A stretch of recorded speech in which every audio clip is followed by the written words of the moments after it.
आइए रुख करते हैं अब खबरों की ओर।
कमेटी उत्तर और दक्षिण का संयुक्त रूप से ज्ञापन दिया गया कलेक्टर को, और ये ज्ञापन राष्ट्रपति जी को और मुख्यमंत्री जी के नाम गया। लगातार जिस तरह जोधपुर जो हमारा शांति का शहर है, महिलाओं पर अत्याचार हो रहे हैं, दुराचार हो रहे हैं, और जिस तरीके से ये अत्याचारी खुलेआम घूम रहे हैं, हम यही मांग करते हैं महिला होने के नाते कि महिलाओं की अस्मिता को बचाने के लिए इन दुराचारियों को जल्द से जल्द कड़ी सज़ा मिले और फांसी की सज़ा मिले। नहीं तो आने वाले समय में कांग्रेस पार्टी, महिलाएं सब मिलकर और घोर विरोध करेगी और सड़कों पर उतरेगी।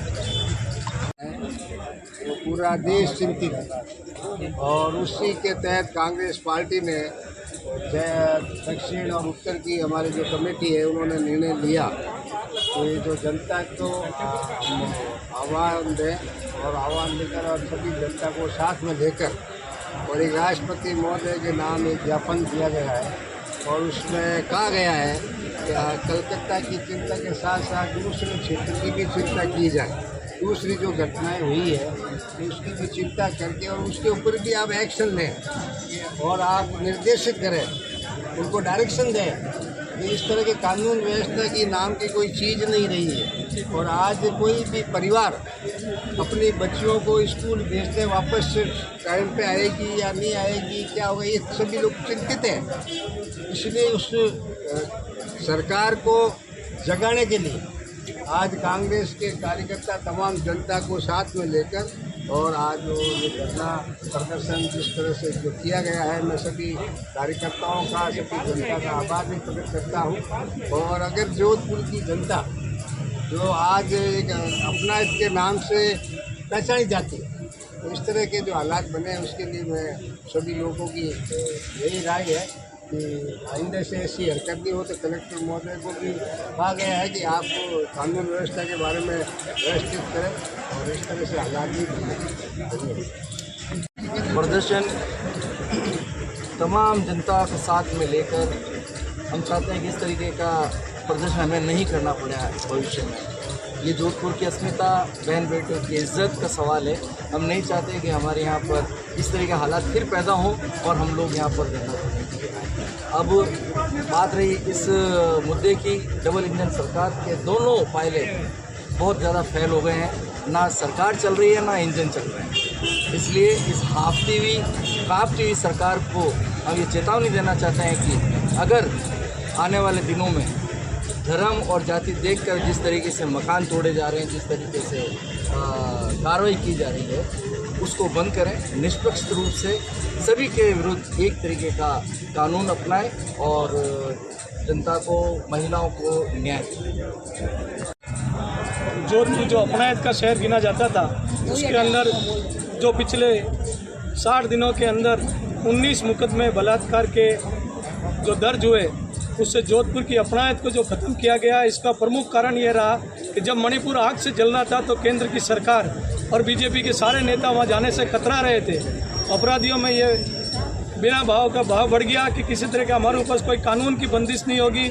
उन्होंने उसके बाद प्रत्येक राज्य के अंदर इस तरह की घिनौनी हरकतें चालू हुई, उसमें हमारे जोधपुर शहर की अपनायत को भी शर्मसार किया। और ये घटना उस दिन हुई जब देश के प्रधानमंत्री यहाँ थे, देश के राष्ट्रपति और राज्यपाल यहाँ थे, डीजीपी यहाँ थे। उसके बावजूद भी इस घटना को इन्होंने छुपा के रखा। 2 दिन बाद में जब ये घटना अगर उजागर हुई तो वहाँ के एमजीएम के अधीक्षक ने यह कहा कि ये कर्मचारी हमारे नहीं है, जबकि पुलिस के अधिकारियों ने यह कहा कि ये सभी कर्मचारी हमारे यहाँ के संविदा कर्मचारी हैं। तो इस तरीके से जो घटना को छुपाया गया, आज हम कलेक्टर साहब के पास राष्ट्रपति के नाम जो ज्ञापन लेके आए हैं, उन दोषी कर्मचारियों और अधिकारियों के खिलाफ कार्रवाई की मांग की है। और जोधपुर में अपनी अपनायत को बनाए रखने के लिए कांग्रेस के सभी लोग तन मन से इसके साथ लगेंगे। और अभी ये धरना जो हमारा आज प्रदर्शन हुआ, अगर इसके ऊपर कोई कार्रवाई नहीं होती है, शांति नहीं होती है, तो प्रत्येक वार्ड और ब्लॉक में इस तरीके का प्रचार किया जाएगा और सरकार को, जो सरकार निकम्मी बैठी है, उसको खींचा जाएगा। कांग्रेस ग्रामीण और शहर और बड़ी तादाद में भाजपा सरकार के खिलाफ धरना प्रदर्शन एक महीने से बलात्कार बढ़ गए। जोधपुर में 1 साल की बच्ची देखो, 2.5 साल की बच्ची देखो, 15 से 14 साल की नाबालिग बच्चों के साथ सरकारी सेक्टर में गैंग रेप होना मतलब जोधपुर की सुरक्षा को खतरा है बहुत। इसीलिए हम भाजपा सरकार को जगाने के लिए सारी महिला कांग्रेस पूरी मैदान में उतरी है जोधपुर में और आज धरना प्रदर्शन किया है और कड़ी से कड़ी सजा दिलाने की मांग की है। फांसी बस सिर्फ फांसी देना है। बस महिलाएं चाहती है एक ही मांग, फांसी, नहीं तो हमारी बच्चियाँ सुरक्षित नहीं रहेगी। स्कूल भेजेंगे तो हम कहीं भी जाएंगे। एक तरफ तो मोदी सरकार कहती है बेटियाँ बचाओ, बेटियाँ पढ़ाओ, और बेटियाँ बचाओगी नहीं तो बेटियाँ पढ़ेगी कैसे? इसलिए सबसे पहले सरकार को रिक्वेस्ट है बेटियों की सुरक्षा प्रदान की जाए, ताकि बेटियों के दरिंदों को ऐसी सजा दी जाए कि हर आने वाला मुजरिम सोचे, पहले गलत नजर में आए तो सोचे। इसलिए हम फांसी के अलावा कुछ मांगे, हमारी एक ही मांग फांसी दो, फांसी दो। आज गांव से तो बहनें आई, लीला वगैरह, ये भी अपनी बात रखी। आप बेटियों को पढ़ाओ, आगे बढ़ाओ। इस तरीके से हम कैसे आगे बढ़ाएंगे? अत्याचार हो रहा है, 5 साल के बच्चे हो रहे हैं, 3 साल के बच्चे के साथ हो रहा है। हम अपनी बहन बेटियों को बाहर कैसे भेजें? हमें इस मांग है कि बलात्कार वाले लोगों को फांसी से बड़ी फांसी होनी चाहिए। हमें ये हमारी बेटियाँ सुरक्षित चाहिए। ऐसे लोग जनता को सुरक्षित करें तो हमारी बेटियों को आप क्यों नहीं कर रहे? बहुत बड़ी दुख की बात है। हमारी बेटियों को ये भी बच्ची बड़े घराने की होती तो सारा हो जाता, लेकिन गरीब की कोई नहीं सुनता है, गरीब की कोई नहीं सुनता है। उसको दबा के वहीं दफा कर रहे हैं। और अमीर घर की बेटियाँ होती है, अपने घर में होते लड़के, उनकी सब सुनवाई करते हैं। और हम लोगों गरीबों की कोई सुनवाई नहीं करता। हमारी बेटियाँ सुरक्षित नहीं है, हमारी बहन बेटियों को खतरा है और भारतीय बेटियों को खतरा। अगर बेटियों को आगे बढ़ाना चाहता है तो हम लोग आपसे सपोर्ट लेना चाहते हैं। सुरक्षित होनी चाहिए हमारी। किससे मांग कर रहे हो आप? किस तरीके की मांग कर रहे हो? फांसी की मांग कर रहे हैं। जो हमारी बेटियों पर अत्याचार कर रहे हैं उनको कड़ी से कड़ी फांसी होनी चाहिए।